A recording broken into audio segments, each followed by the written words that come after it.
శ్రీమాత్రే నమ. జయ గురు దత్తాత్రేయ నమ. ఈ వీడియోలో మనం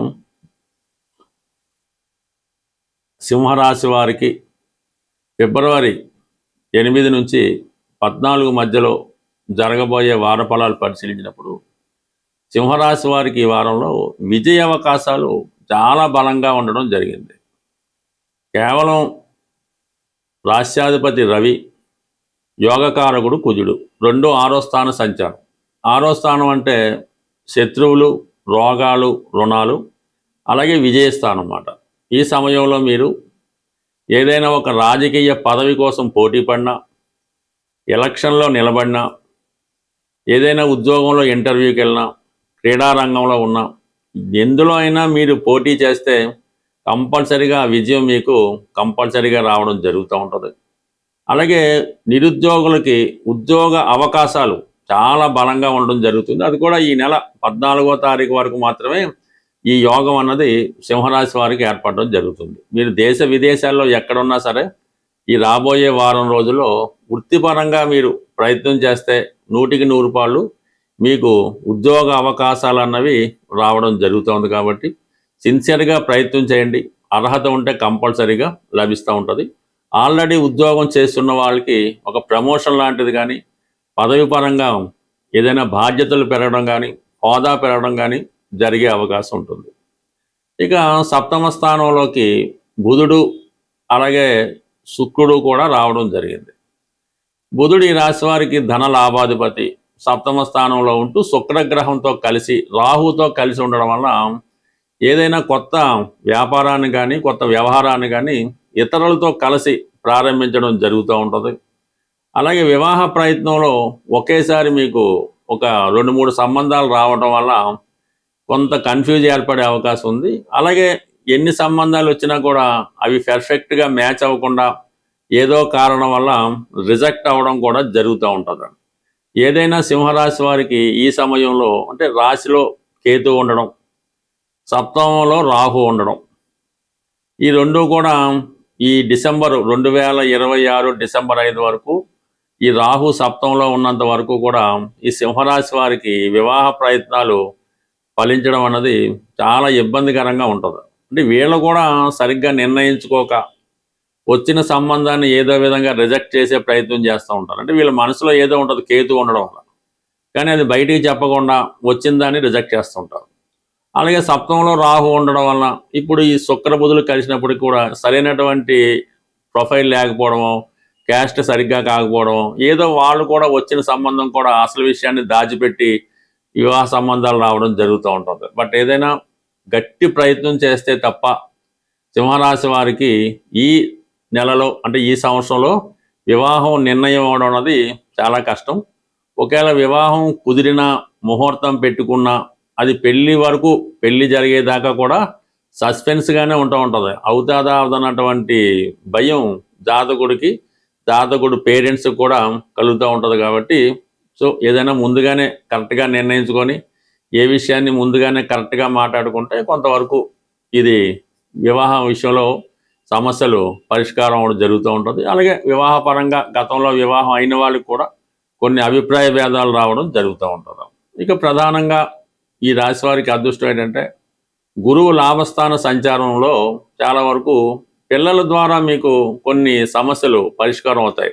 వాళ్ళు ఉన్నతి స్థితి రావడం వల్ల అయితేనే, సమయానికి వారు మీకు సహకరించడం వల్ల అయితేనే జరుగుతూ ఉంటుంది. అది మీ యొక్క పూర్వపుణ్యం కూడా దానికి కారణం అవుతూ ఉంటుంది. అంటే గత జన్మలో మీరు ఎంత పుణ్యం చేసుకుంటే ఈ జన్మలో అది మీకు సంతాన రూపంలో కనబడుతూ ఉంటుంది. వాళ్ళ అభివృద్ధి మీకు అంటే సమయానికి సహకరించడం జరుగుతూ ఉంటుంది. ఏదైనా భగవంతుడి అనుగ్రహం ఈ రాశి వారికి ఉంటూ ఉంటుంది. అంటే సాధారణంగా ఈ గురువు 11లో ఉన్నప్పుడు జాతకుడు ఏదైనా పరిహారం చేయించుకుంటే, అంటే వాళ్ళ యొక్క ఉద్యోగానికి కానీ, పెళ్లికి కానీ, సంతానానికి కానీ, అంటే జాతకంలో ఉన్నటువంటి దోషాలు ఇటువంటి ఏమైనా ఈ సమయంలో పరిష్కరించుకుంటే భగవంతుని యొక్క అనుగ్రహం కంపల్సరీగా ఈ సమయంలో కలుగుతూ ఉంటుంది. అలాగే ఇప్పుడు ఎలా ఉంటుందంటే చాలా కాలంగా ఏదో మొక్కుకొని అది పెండింగ్ ఉంచడం వల్ల కూడా కొన్ని సమస్యలు తలెత్తుతూ ఉంటాయి. ఇప్పుడు జరుగుతున్నటువంటి అష్టమ శని ప్రభావం వల్ల కూడా జాతకుడికి చాలా వరకు ఎలా ఉంటుందంటే ఏవో కొన్ని సమస్యలు ఎప్పుడో జరిగిపోయినాయి ఇప్పుడు జరిగినట్టు క్రియేట్ చేసి ఇబ్బంది పడుతుంటారు.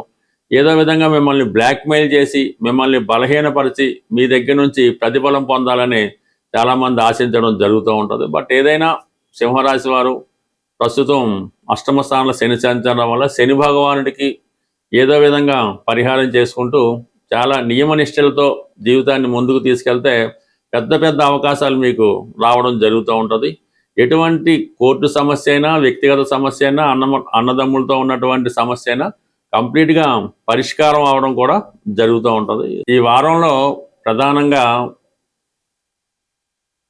శని త్రయోదశి 14వ తారీఖున శని త్రయోదశి రావడం జరిగింది. ఆ మన్నాడు 15వ తారీఖున మహాశివరాత్రి కాబట్టి ఏదైనా ఈ సకల రాసుల వారు కూడా జీవితంలో మళ్ళా తిరిగి పుంజుకోవాలంటే ఈ ప్రధానంగా ఈ 2 రోజులు మరి మన శని త్రయోదశి రోజు ఏదైనా శని క్షేత్రాన్ని దర్శించడం, ఏదో మన మందవిల్లని అని కొన్ని శని క్షేత్రాలు దర్శించి అక్కడ పూజ చేయించుకోవచ్చు. లేని పక్షంలో ప్రధానంగా శివాలయంలో ఉన్నటువంటి నవగ్రహాల్లో ఉన్నటువంటి శని భగవానుడికి అక్కడ ఉన్నటువంటి పంతులు గారి ద్వారా కంప్లీట్గా మీరు మరి విధి విధానంగా శని భగవానుడికి తైలాభిషేకం చేసి చక్కగా ఈ తైలాభిషేకం జరిగిన తర్వాత ఆ ప్రధాన దేవాలయంలో ఉన్నటువంటి పరమశివుని కూడా దర్శించుకొని ఆ రోజు కంపల్సరీగా మీరు అంటే చాలాసార్లు చెప్పినప్పుడు కూడా కొత్త వారి కోసం ఆయిల్తో చేసిన పదార్థాలు ఏమీ తినకూడదు.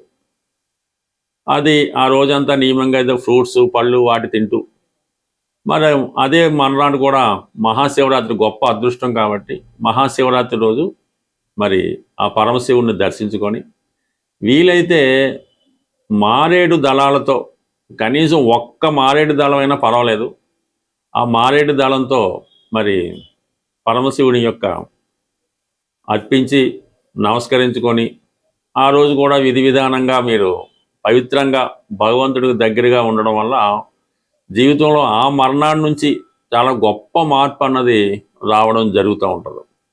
అయితే ఈ మహాశివరాత్రి రోజు వీలున్న వాళ్ళు అంటే ప్రతిదీ పెద్ద టెంపుల్లో పంచారామాల్లో కాశీక్షేత్రంలో అక్కర్లేదు, ఎక్కడ ఏ శివలింగం ఉన్నా వీలైతే రుద్రాక్షలు అంటే ఎన్ని ముఖాలైనా పర్వాలేదు, ఎన్నైనా పర్లేదు, మరి శుభ్రమైనటువంటి వాటర్లో వేసి ఆ రుద్రాక్షలతో శివునికి అభిషేకం చేయవలసి ఉంటుంది. ఈ అభిషేకం చేసిన తర్వాత ఆ రుద్రాక్షలని అంటే మీ బంధువులు కానీ మీరు కానీ ఎవరు కానీ అది అదే రోజు మెడలో ధరించడం వల్ల కూడా శని భగవాను నుంచి వచ్చే ఇబ్బందుల నుంచి కంప్లీట్గా మీరు బయటపడడం జరుగుతూ ఉంటుంది. అంటే ఒక విధంగా ఈ రుద్రాక్ష ధరించడం వల్ల మీలో ఉన్నటువంటి కోపం అనేది బాగా తగ్గిపోతుంటుంది. చాలా ఓర్పుగా సహనంగా ప్రవర్తిస్తూ ఉంటారు. ఆటోమేటిక్గా మీకు ధనాకర్షణ పెరుగుతూ ఉంటుంది, ముఖంలో ఒక విధంగా గ్లో పెరుగుతూ ఉంటుంది, ఒక గౌరవమైనటువంటి హోదా కలుగుతూ ఉంటుంది.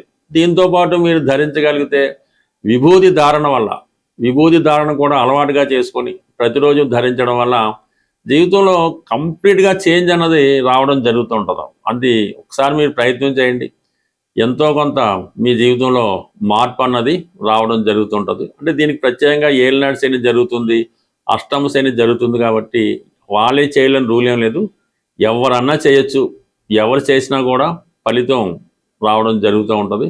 బట్ ఏదైనా నమ్మకంతో ఎంత చిన్నగా అయినా ఎంత చిన్న దేవాలయంలో చూసినా ఆ ఫలితం వస్తుంది తప్ప పర్టికులర్గా అక్కడికే వెళ్ళాలి, ఆ క్షేత్రమే దర్శించాలి అని ఏం పెట్టుకోవద్దు. మీకు అందుబాటులో ఉన్నటువంటి ఏ శివాలయం అయినా ఏ శివలింగానైనా దర్శించి ఆ స్వామి యొక్క ఆశీస్సులు పొందుతారని ఆశిస్తూ స్వస్తి.